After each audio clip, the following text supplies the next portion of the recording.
antiburocráticas que desde el Cordobazo desafían la autoridad de la CGT. El 19 de noviembre, el legislador radical Hipólito Solari Irigoyen carga duramente contra la ley durante una sesión del Senado, acusándola de burocrática y autoritaria. 3 días después, en su auto, estalla una bomba que lo hiere gravemente. Una organización hasta entonces desconocida se adjudica el atentado, la Alianza Anticomunista Argentina, que se hará famosa por el uso de sus siglas, AAA. Fundada por el ministro López Rega, la AAA es un órgano de represión ilegal que tiene como base de operaciones la sede del Ministerio de Bienestar Social, cuyas dependencias son también utilizadas como depósito de armas y salas de tortura.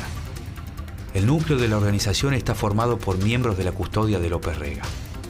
La mayoría son ex policías que habían sido expulsados de la fuerza por delitos graves y luego fueron reincorporados por Raúl Lastiri a través de un decreto presidencial. A ellos se le sumaron matones provenientes de los sindicatos ortodoxos y de la extrema derecha peronista. Mientras la AAA firma sus primeros atentados, López Rega publicita orgulloso las obras de su ministerio. En estos momentos continúa la recorrida encabezada por el excelentísimo señor presidente de la Nación, Teniente General Juan Domingo Perón. Acompañan al primer mandatario en esta ocasión. López Rega también realiza tareas de acción social junto a Isabel a través de la Fundación Cruzada para la Solidaridad Justicialista.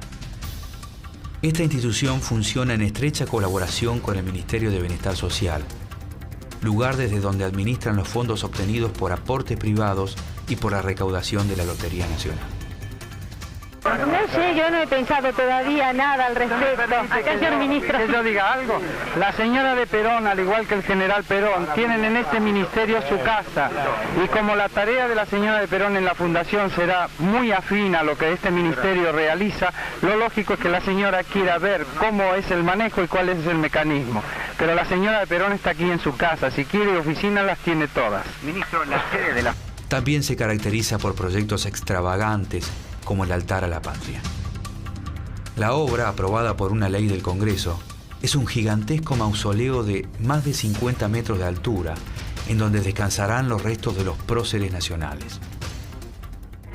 A la llegada del ministro López Rega desde Libia, se reúne con el general Perón y la señora vicepresidenta de la Nación aquí en la residencia presidencial de Olivos. Reciben a unos visitantes extranjeros y ahora se retira el señor López Rega junto con el general Perón. A finales de 1973, López Rega desplaza nuevamente a Gelbard y se hace cargo de una misión comercial a Libia que correspondía al Ministerio de Economía. Los resultados de la misión son presentados como un verdadero éxito. Sin embargo, con el paso de los meses, las acusaciones de corrupción y el elevado precio que paga Argentina por el petróleo hacen caer los acuerdos. En enero de 1974, la organización guerrillera ERP ataca un cuartel del ejército en la localidad de Azul, provincia de Buenos Aires. Durante los enfrentamientos mueren un civil y 2 militares. Con el objetivo de reprimir a la guerrilla, Perón rescata de las sombras al temido comisario Alberto Villar y lo reincorpora a la Policía Federal. Experto en las técnicas contrarrevolucionarias francesas utilizadas en Argelia, organiza un grupo para la represión ilegal denominado los Centuriones. El mismo día de su reincorporación, los medios reciben un comunicado de la AAA con una lista negra de personalidades que serán ejecutadas inmediatamente donde se las encuentre. En los meses siguientes, muchas de las amenazas se llevan a cabo. En abril, el presidente lo designa jefe de la Policía Federal y bajo su mandato, López Rega se reincorpora a la policía y asciende 15 cargos en un día, de cabo a comisario general. La colaboración entre la AAA de López Rega y los centuriones de Villar en las tareas de represión ilegal será constante. Cuando el 11 de mayo la AAA asesina al sacerdote tercermundista Carlos Mujica, vinculado a la Juventud Peronista, los atentados contra militantes de izquierda ya se cuentan por decenas. Con gran dolor debo transmitir al pueblo el fallecimiento de un verdadero apóstol de la paz y la no violencia. Cuando Isabel asume la presidencia, muchos sospechan que detrás de su frágil figura, quien realmente toma las riendas del poder es López Rega. La influencia que ejerce sobre ella lo convierte en una especie de primer ministro que decide las políticas de Estado y convoca para sus fines a lo más reaccionario y ortodoxo del peronismo. Para ese entonces, López Rega ya era conocido como el Brujo, y su afición por la astrología y las ciencias ocultas se había hecho pública a través de los artículos y libros que el propio ministro mandaba publicar. Pero el verdadero lado siniestro de López Rega pasaba por otras actividades. Luego de la muerte de Perón, el accionar de la AAA se intensifica notablemente y los atentados con bombas se multiplican por todo el país. El 31 de julio de 1974 es asesinado el diputado nacional y abogado de presos políticos Rodolfo Ortega Peña. A este crimen le siguen los de Juan José Varas, funcionario del gobierno de Obregón Cano, Atilio López, gremialista y ex vicegobernador de Córdoba, Alfredo Curuchet, abogado de presos políticos, Silvio Frondizi, hermano del expresidente e intelectual de izquierda, y Julio Troxler, ex jefe de la policía legalista y sobreviviente de los fusilamientos de la Revolución Libertadora. A los asesinatos de personalidades políticas se suman los de decenas de militantes anónimos de izquierda, peronistas y no peronistas. El 6 de septiembre de 1974, Mario Firmenich anuncia en conferencia de prensa que Montoneros ha decidido pasar nuevamente a la clandestinidad. ¿Cuál es la posición de Montoneros con respecto al gobierno nacional? Con respecto al gobierno nacional, nosotros hemos sostenido, ya cuando falleciera el general Perón, que era lógico y natural que la vicepresidenta en aquel momento asumiera la presidencia de la nación.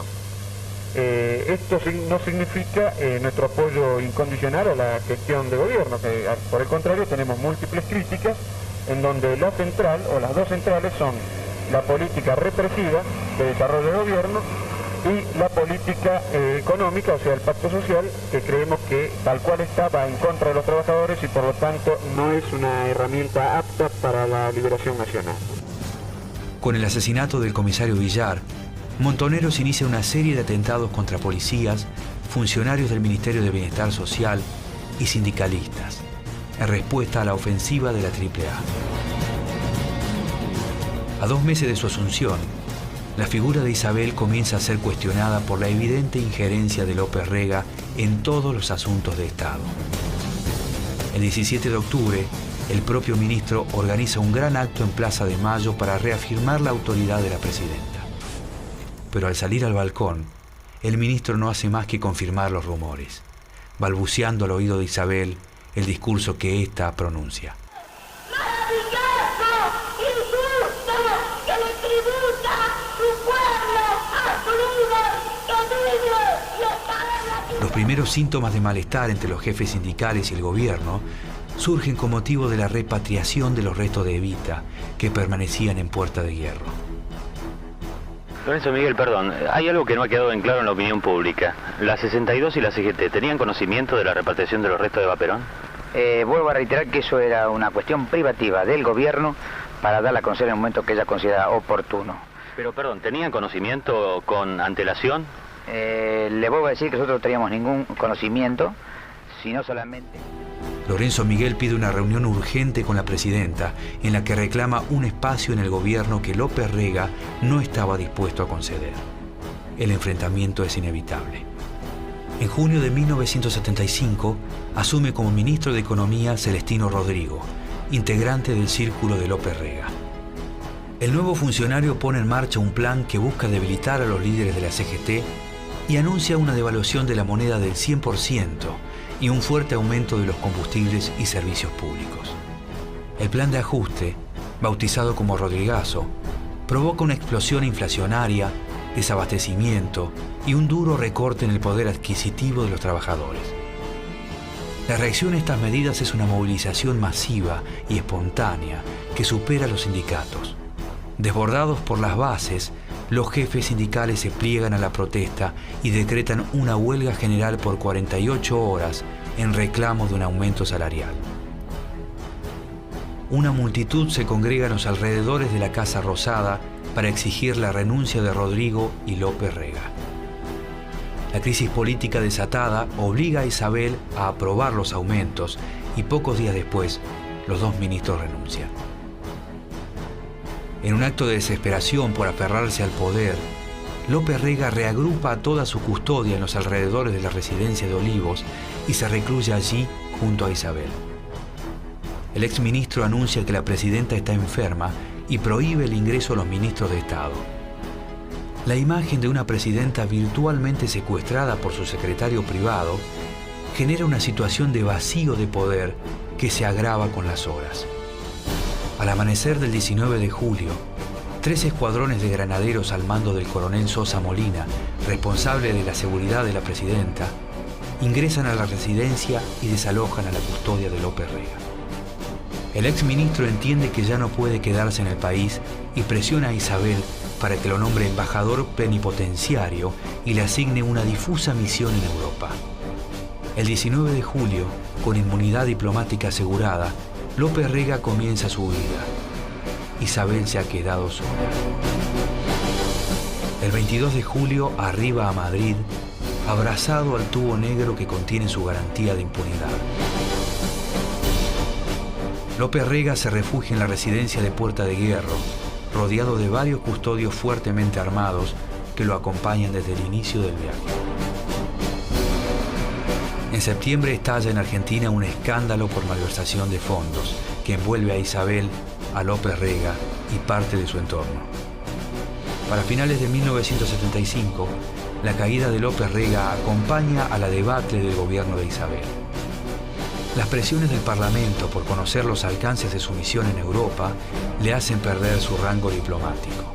Inmediatamente es llamado a declarar por las causas pendientes, pero jamás se presenta. En cambio, abandona la residencia de Puerta de Hierro y se convierte en prófugo de la justicia. Mientras López Rega huye a través de España, el gobierno de Isabel se debilita acosado por la crisis económica, la violencia política y los rumores de un golpe de Estado. Comunicado número 1 de la Junta Militar. Se comunica a la población que a partir de la fecha el país se encuentra bajo el control operacional de la Junta Militar. El 24 de marzo, los comentarios se hacen realidad. El legado más tenebroso de López Rega, la AAA, se va diluyendo con la incorporación de sus integrantes a los grupos de tareas encargados de la represión. Durante los oscuros años del proceso, López Rega vive bajo otra identidad en un pueblo cercano a Ginebra, en Suiza. Recién en 1986 es detenido en Miami y luego extraditado al país. 3 años después, enfermo y debilitado, muere mientras espera ser juzgado por múltiples cargos de secuestro, homicidio y malversación de fondos públicos.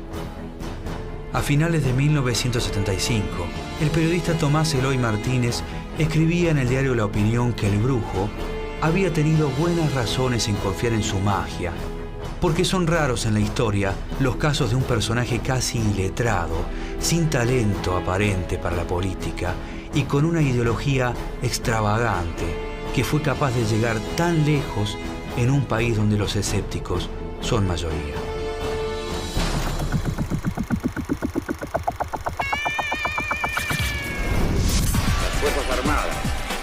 Produjeron la única respuesta posible. No hay enemigo pequeño ni fuerza desdeñable, porque ya no hay pueblos aislados.